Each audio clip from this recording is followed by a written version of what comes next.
If you do have a construction company, you should have 2 LLCs, unless you lease all your equipment.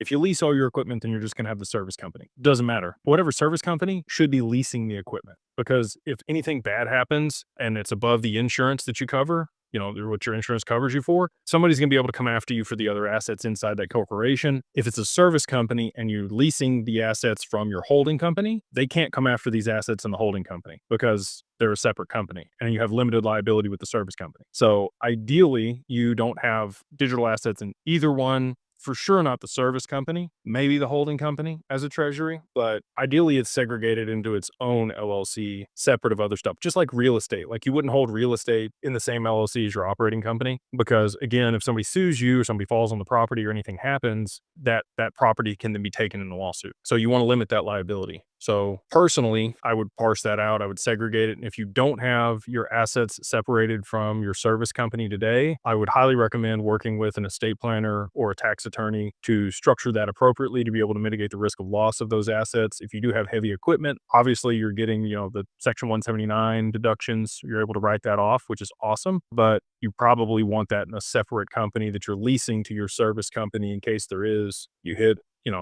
a gas line or a water line or fiber or whatever else that causes problems and you get sued or you have losses. Your employee could be driving the company truck that rear ends somebody. There's just so many circumstances in that type of business where you can have problems. And so I would highly recommend segregating your assets out away from that.